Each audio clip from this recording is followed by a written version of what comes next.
This video is made possible by the Great Courses Plus, an on-demand video learning service. Learn at your own pace, with no tests, no schedules. Check out a free trial from the Great Courses Plus through the link in the description below. More on them in a bit, and let's get into it.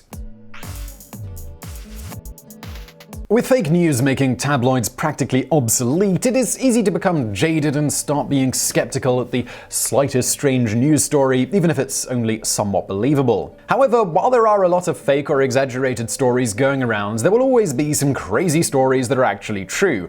And as they say, the truth is often stranger than fiction. Number 10. Russians claim plankton was found growing on the outside of the ISS. Recently, Russian cosmonauts reported that a sea plankton, and one that isn't found on Earth, was found growing on the outside of the International Space Station. While NASA initially reported that they hadn't heard any such thing, the Americans and Russians do not always immediately share information. It was later learned that the cosmonauts had found it during a routine spacewalk. The plankton growing on the ISS may sound unbelievable, but it's not the first organism to survive in space, or where it theoretically shouldn't. Scientists have found so-called extremophiles living deep in the ocean, beneath Arctic ice, and even in space before, although it was the first time this type of particular plankton was found. The truth is that the ISS actually has a lot of polluting gases around it due to all of its activity, and needs some cleanup on the outside in general. Likely the constant pollution, and even heating chemicals coming off the station and the other activity around it, help extremophiles thrive in a place where most organisms couldn't survive at all.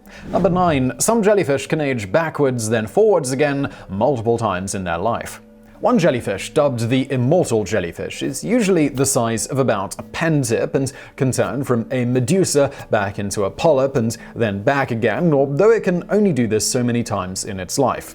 However, more recently, scientists have found an even stranger regeneration method in something called the moon jellyfish. This jellyfish, when studied, did something similar but even more bizarre, and scientists are not sure if it's using the same or at least a similar method. Essentially, a Chinese scientist took what appeared to be a dead moon jellyfish and put it in a tank to see what would happen. 3 months later, a polyp and then more emerged from the body, and they started growing into a medusae. The original body seemed to finally sink to the tank bottom, but only after polyps from it had appeared in a reverted state and grown back into a medusae, the fully adult form of a jellyfish. He also found that when overfed or hurt, the moon jelly was forming calluses that then turned into polyps, from which multiple clones of the original jellyfish burst forth. While there is still a lot more studying to be done, the genetics of jellyfish are fascinating and could likely help us in all kinds of medical applications if we could truly understand their DNA and how they function. Number 8. Some people have extra functioning kidneys and can drink more. Many people are convinced that they simply genetically can drink a lot more than their friends. For many people, this is just silly bragging, and what they actually have is an alcohol problem. However, scientists have shown that something strange could potentially give you an edge on how much you could drink compared to others. Some people are actually born with extra kidneys due to a defect where they split off from the main ones while developing in the womb. Only about 1 in a million who have 1 to 2 of these extra kidneys actually have fully functioning ones, and if they aren't fully functioning, they can be dangerous, as they can cause urine flow backup. However, some do have fully functioning extra kidneys, which theoretically gives them a lot more ability to process toxins in general, although more studies are needed to see just how effective this is at helping the body neutralize toxins and especially process alcohol without getting drunk or poisoned as fast. 2 brothers from Latvia may not have had formal studies done on their alcohol consumption abilities, likely as it would be hard to make such a study ethical for health reasons, but they have been confirmed to have extra functioning kidneys, and both have, anecdotally, drank their friends under the table their entire lives. Number 7. Arthur Conan Doyle turned into a paranormal-believing nutcase later in life. Sir Arthur Conan Doyle was knighted for his contributions to literature and is considered one of the greatest literary giants of all time. He brought us Sherlock Holmes, considered to be the greatest fictional detective, and people were so attached to the character that when he killed him off, fans wore black armbands on the streets and were so upset that they decided to write him back to life. Sherlock Holmes is considered the most rational detective, always explaining away the spiritual explanations and never allowing a fact to be twisted to suit a theory. Unfortunately, while Sherlock Holmes may have been an incredibly rational, if fictitious person, Sir Arthur Conan Doyle was not. Doyle had a close friendship with Harry Houdini, a man who was known for his incredible abilities to escape from anything, and considering their respective careers, it would seem a close match for friendship. But things soon soured. Doyle became obsessed with the spiritual spiritual and the occult, and lost a lot of reputation believing a hoax about fairies, which many may know as the Cottingley fairies. On top of that, he started conducting seances, told Harry Houdini he believed he was using magic, and refused to believe that he wasn't, even after Houdini showed him some of his secret methods. This made it rather hard for the friendship to continue, and they remained mostly at odds after that. Number 6. Doctors used to believe a tobacco enema could help someone after almost drowning. First used as a holistic treatment by First Nations in the American continent, the practice of tobacco smoke enemas made its way to England, where it soon became a trendy treatment to save people who were half drowned.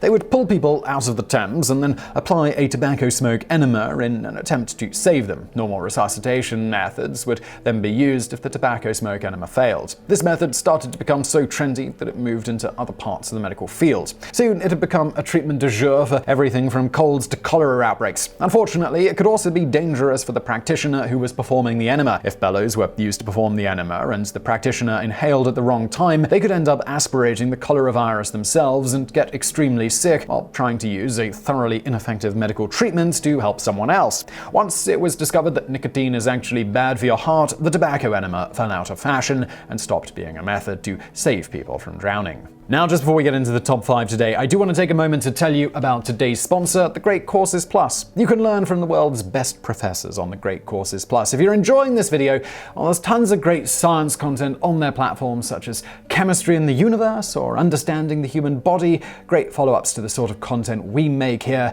Perfect if you want to take your learning to the next level. Now, I've really enjoyed their science content. Sciencey videos are usually my favorite to make, just like this one. They've got some great stuff on there. It's all top-notch. Like I said, it's taught by some of the best educators in the world. So it's sort of like a university education, but at your own pace, with no tests and schedules and things like that.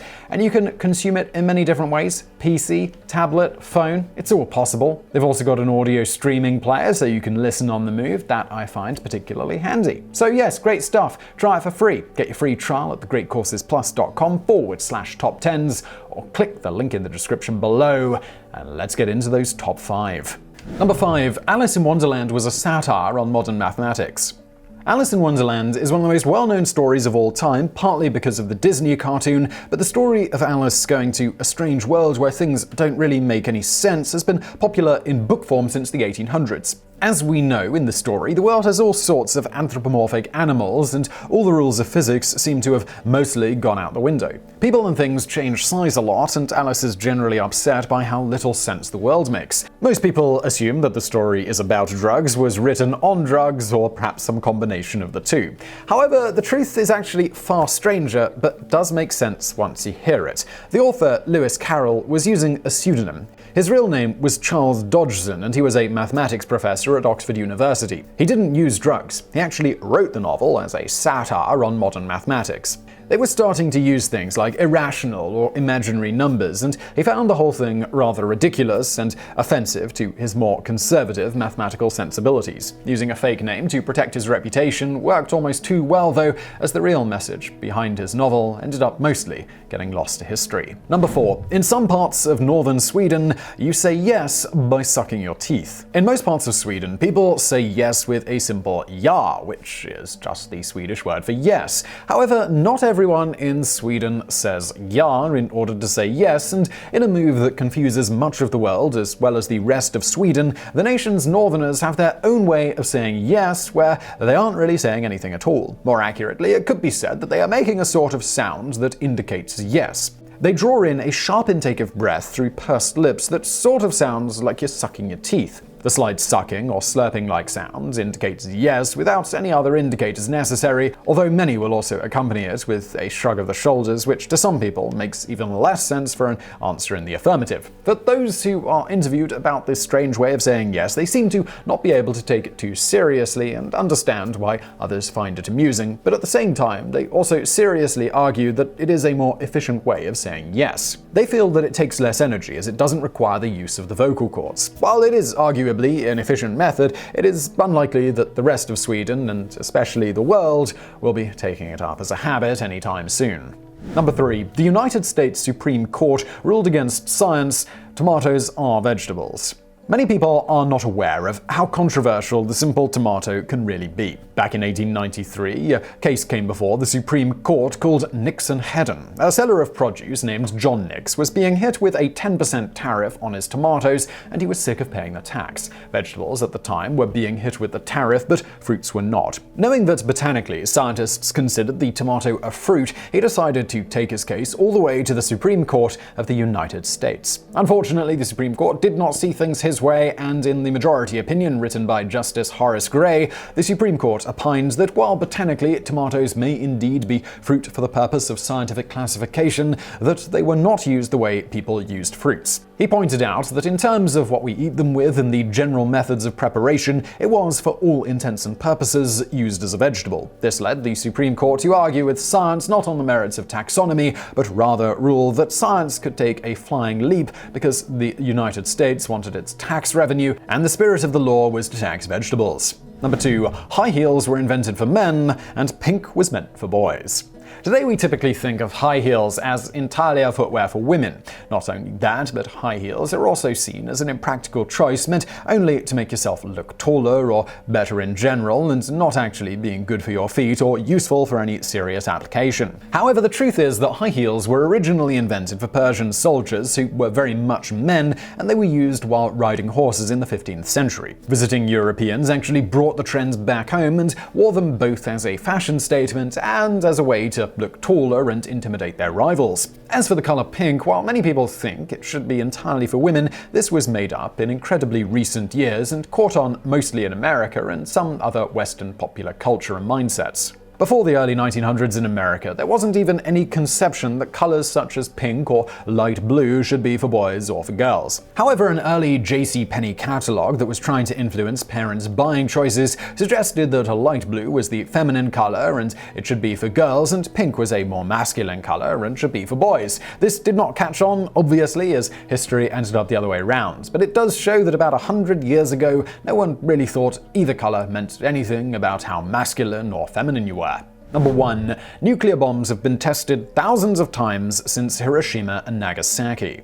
Many people think of Hiroshima and Nagasaki as one of the most significant events in history, and it was, as it was the first and only time that atomic bombs have been deployed against an actual human population. However, the truth is that while they may have been only used on civilians once, they have been tested many times since then by multiple different countries, and many of the bombs tested were much bigger than the ones used on Hiroshima and Nagasaki. This has released an incredible amount of radiation over the years, and it's hard to calculate what effect it has had in totality on our planet. 8 nations have tested over 2,000 nuclear bombs in about a dozen different test locations since the day the bombs were dropped onto heavily populated Japanese cities. As you might imagine, the United States and Russia detonated many of these, but the Chinese also tested a significant number, as did the French, and the UK used Australia and its surrounding waters to test a lot of nuclear weapons. North Korea, Pakistan, and India have all tested nuclear bombs, but can count the number of launches on one hand, so their nuclear footprint is insignificant compared to the rest of the nuclear nations. So I really hope you found that video interesting. If you did, please do hit that thumbs up button below, and do not forget to subscribe. Brand new videos every day of the week. For more from me, why not check out another channel I do called Geographics. It's a geography-based channel, obviously. I'm going to link to that below. Please do check it out if you're so inclined, and thank you for watching.